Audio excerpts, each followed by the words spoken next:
So welcome back to my channel. So this was the trade which I took in ICT silver bullet time zone. It's from 10 to 11.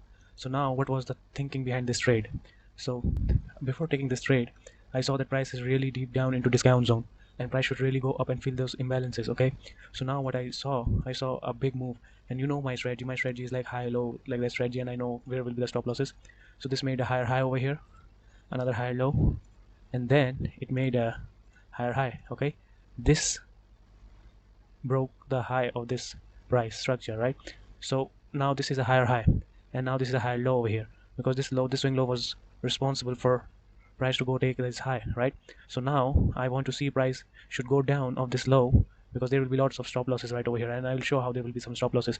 And then I wanted a quick rejection from there, so I saw a big rejection from there, and then I can see an imbalance over here, but I entered really fast.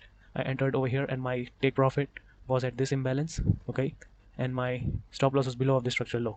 So now let's see as a retail perspective. So if you look at into a retail perspective, a retail trader will look this candle as a what? He will look at this candle as a demand zone, right? Because he is also seeing that price broke this structural high and this is a break of structure, right? So now his stop loss will be a little bit below of the structural low right over here. And what it is a sell side liquidity hunt, right?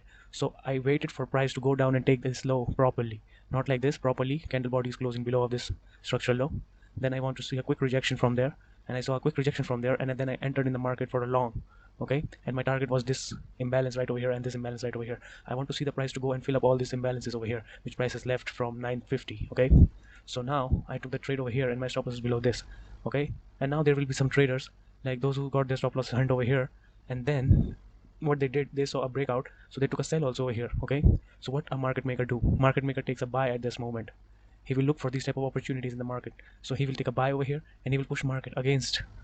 Okay, and then if price will go up and take the stop loss. So it hardly took, like, it was like a 1 hour, I think. So that recording was like of 1 hour, and after 1 hour it goes and hits the take profit.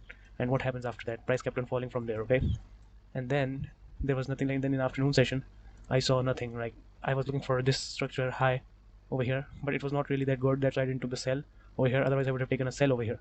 Okay, but this was the trade which I took on this today. And yesterday also I took one trade, I remember. So oh yeah, over here. So like this was the trade. So it was in the afternoon session. Okay, and I forgot to record this trade, but I recorded this one today, so I will put it in the end of this video. So please like and share this with your friends. And for long informative videos also, I have more big videos, and if you want a deep explanation of like an hourly video, I can make those type of videos also for you guys. So now let's go back to this video. We can see that in afternoon session what happened. Price was making higher highs and higher lows. Okay, everybody can see in the market, the guys those who are trading retail, like not retail, like in a retail perspective, like normal strategy. So like they can see the price making higher high, higher low, higher high, higher low, another higher high. Okay, so this candle over here will be the demand zone for them, and where their stop losses will be, their stop losses will be below of the structural low, right?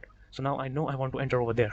So now let's see, let's remove this, and now we can see that there is this demand zone over here. So I entered a little bit below of the structural low. I got a pinpoint entry over here, and my take profit was this buy side liquidity over here. And it was a quick trade, and I took the trade over here. Now you might be thinking, yo, like, why don't you do the same thing whole day? There are certain time periods when algorithms run, and on those time period only I look for these type of setups. It's not like I'm looking for these setups whole day. Okay, either I will look for these setups in ICT silver bullet from 10 to 11, or I will look for these setups in afternoon session. Okay, so now I can see price fell down over here. I placed my buy limit right over here, and my stop loss was a little bit below over here, and my target was this.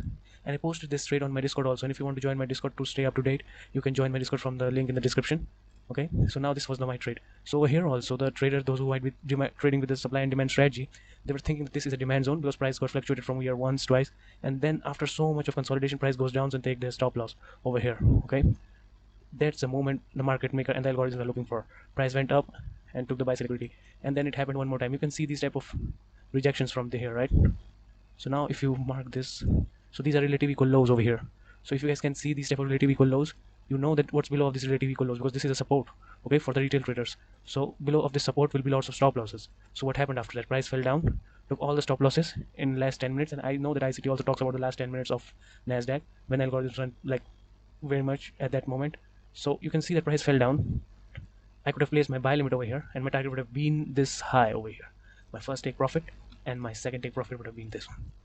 Okay, so the thing is that this strategy works, but the thing is you have to change your perspective and you have to change your way of thinking. Okay, you want to see, if you want to look for liquidity, like, because lots of people say like they are really getting hard time to find liquidity in the market.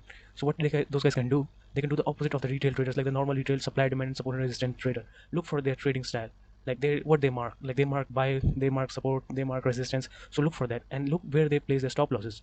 Okay, so whenever you can see that they're placing their stop losses below the support zone or above the supply zone, okay, above the resistance zone, oh sorry, yeah, above the resistance zone, okay, so you will place your limits where they will place their stop losses. So if for suppose like their stop losses are right over here, so you will enter a buy position right over here. Okay, you will not look for buy from this line over here. Okay, you will look for price to go down first a little bit deeper, and then you will take the entry in the market. So yeah, this was the quick video, and I will roll that video.